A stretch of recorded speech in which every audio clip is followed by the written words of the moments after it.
Imperialism is our new topic that we are going to cover today, and here we will see how the rise of imperialism happened in India, China, Japan and Southeast Asia. Okay, so let us start the topic. Basically, what is imperialism? So imperialism is just the policy of a country, right, extending its power and control over the other country. So we have already covered one topic regarding the imperialism in Africa, and this is the second one where we are going to cover imperialism in Asia. So let us start. So imperialism in Asia witnessed significant transformation. Okay, so we will see a lot of transformation, lot of changes. During this period, European powers, particularly Great Britain and France, aimed to expand their colonial empires and economic influence in the continent. Okay, so what happened during this period? Great Britain and France, they were just leading in just rising the colonial empires, and how they have just influenced the economic of this continent. So let us start with the India. Let us see what were the changes have been done by these European countries to India. So India, the British and the French did not like the prosperous trade carried on by Portugal and Holland, whom they ultimately threw out from India. So as we all know about the East India Company also, right? That was an English company that just formed for the trade purpose, and how it just exploited India. And just they came for the trade purpose, but they involved in politics and act as the British imperial in India. So Great Britain was at that time, it was very imperially very strong. Okay, moreover it has a new technology also. Not only Great Britain but the France, they have also vibrant colonial trade, and they have a good large tax base. Ultimately they are financially very strong.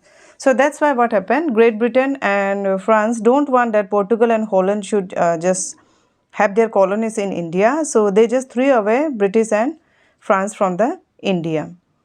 British traders established control over key ports along the Indian subcontinent such as Bombay, Calcutta and Madras. So earlier it was known as Madras, and Bombay, that is right now Mumbai, Calcutta, right now it is known as Kolkata, and Madras, that is known as Chennai, right? So earlier what happened, the British traders, they just established their control over the port along the Indian subcontinent.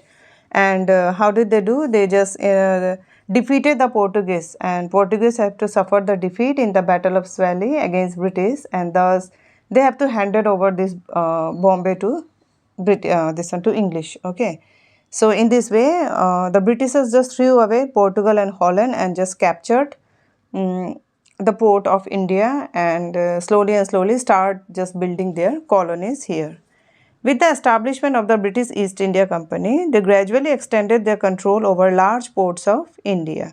So slowly and slowly they just form one company and then just begin to extend their control over large parts of India, leading to the colonization of the entire subcontinent by the mid-19th century. So they have started very small, and slowly they just explore and extend their control over the large parts of India, and at the end almost it has just controlled the whole country. Okay, so this is in India, just overview how imperialism started and just extend in India. Okay, let us see what happened to China, how the imperialism just extended in China and why. Chinese goods were in great demand in European countries, but there was no demand for European goods in China. Okay, so whatever the goods were there in, Chinese goods were in great demand in European countries. The people just want to buy it. Okay, they like it, but there was no demand for European goods in China. But Chinese people don't like the European goods. Okay, they were just happy with their own goods. They are using only that one. So this one-sided trade was not profitable for European merchants. Since Europeans were very much good in trading, they want just profit only.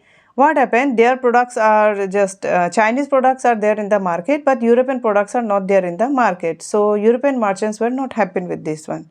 So they started smuggling opium to China to demoralize the Chinese youth and exchange Chinese goods. So what did they do?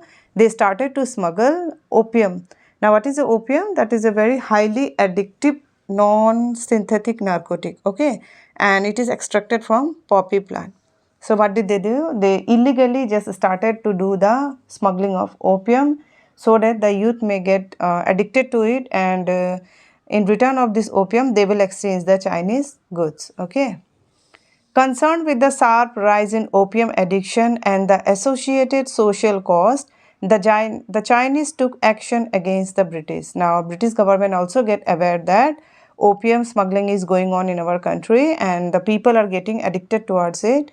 So now the government is very much just aware about it, and now he has took action against the British. Okay. So in 1839, the Chinese destroyed British opium in the port city of Canton, sparking the Opium War of 1839 that lasted till 1842. So now the government has destroyed the opium port in the city of Canton, and in this way, a opium war has been started in China, British and between the British and the China in the year 1839, and it lasts till 1842. China was easily defeated and Britain gained all 5 ports of China open for British traders. Now what happened? In this fight, China was defeated by the British, and the British they have just captured the 5 ports of China. That were the Fuzhou, Ningbo, Shanghai, that's where the ports were there, that has been captured by the British. Subsequently, other European powers, including France, Germany, and Russia, also gained alert and increased their sphere of influence within China. So, what happened after the Opium War? As the British gained just captured the ports of this China, and they slowly and slowly begin to establish their colonies there. The other European countries also get to know about this one, like the France, Germany, and Russia. Now they also want to just capture China and want to establish their colony there. So in this way, imperialism just rise here in China also. Okay, so in this way, the country has been extended its power and control the area of China. So this is China. Let us see Japan. How imperialism has been rise in Japan. What happened to the Japan? So Japan was self-imposed, isolated. It faced pressure from the United States to open up trade relations in the mid-19th century. So what happened? Japan was isolated. It means this country was isolated because it don't want just external colonialism should be there. So to stop any external colonial or any religious influence, thus Japan has make themselves very isolated. Okay, no contact with the other countries. They had very strict social structure also.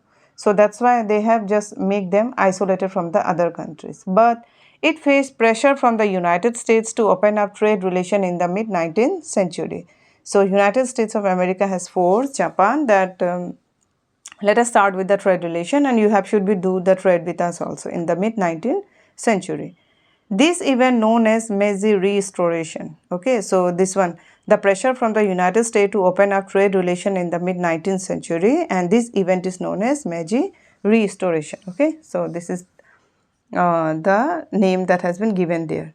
So begin in 1868 with an era of enlightened rule which transformed Japan from a closed feudal society to the first industrialized nation. Now since feudalism was also prevalent in Japan, now as soon this Meiji Restoration has been done in 1868, what happened? Japan has just closed the feudal society and first industrialized nation. It means here industrial revolution has begun, means the opening of the industries have been started here, right? And she had little natural resources of her own, but Japan had a very natural resources. They had a very little just natural resources and needed both overseas market and source of raw materials. Now, since they have established industries, but they are lacking natural resources, they have a little source of natural resources. Moreover, they also needed overseas market. Overseas market means foreign markets outside the country, their own country, the markets where they need to sell and buy the product. And they are also in need of raw materials, okay, so that their industry may run smoothly. Japan embarked an aggressive program of industrialization. It means rapidly they are just growing industries, adopted Western institution and technology, and sought to expand its empire through annexation in East Asia and successful in conquering Formosa, Southern Scotland, then Korea, Manchuria, Indochina, Burma, Malaysia, Singapore, Indonesia, and the Philippines. So what did Japan do? He has just aggressively, he has just super rapid growth has been seen there due to technological changes. Not only this, Japan has started to accumulate capital also, and moreover it increased in the quantity and quality of labor, and finally increasing its international trade. What happened? It has just leading in everywhere, okay, and slowly and slowly it began to annex its empire through East Asia and start to conquering the other parts also, okay. So in this way imperialism just here flourished in Japan. How Japan was a self-imposed isolated country, and how due to Meiji restoration and aggressive program of industrialization, now Japan began to annex the countries that is near to it, okay, for the this one, for the overseas market and for the source of raw material, okay, it begin to just conquer it, right. Now let us see imperialism in South and Southeast Asia. So finally here we will see how this has been spread. So even before the rise of new imperialism, many of South and Southeast Asia countries includes Nepal, Burma, Sri Lanka, Malaysia, so Indonesia, Indochina, Thailand, Indo-Philippines were dominated by the Europeans, okay. So these were the small countries and they were already dominated by the this one South and Southeast countries, okay, so by the Europeans. So Sri Lanka was occupied by the Portuguese and then by Dutch and later by the British. So Sri Lanka was first of all occupied by the Portuguese, then by the Dutch and by the British. French troops attacked Vietnam claiming that they were protecting the Christian of Indochina, and gradually Vietnam, Laos and Cambodia were added to the French colonial empire. So here what happened, Europeans were very much better at making and using artillery, okay. Not from that one, they are also good in making firearms and armed ships than other parts of the world. And moreover, they had these advantages before 1800. That's why European was leading in just conquering the other countries, okay, and controlling over the areas of other countries. Apart from it, Europeans were also growing Western technology, and they were superior also in terms of the mercantile community in Southeast Asia. And moreover, no competition was there for them for the strategic territory. So in this way, what happened? Europeans began to just capture the South and Southeast Asia. However, here we will see the Portuguese and France also, they have just captured the Sri Lanka and the Vietnam.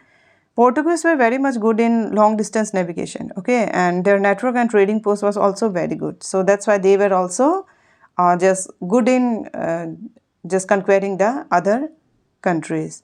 And France was very much good in just collecting the new material for its good and was access to raw material. So that's why it was also in need of them for to just have raw material.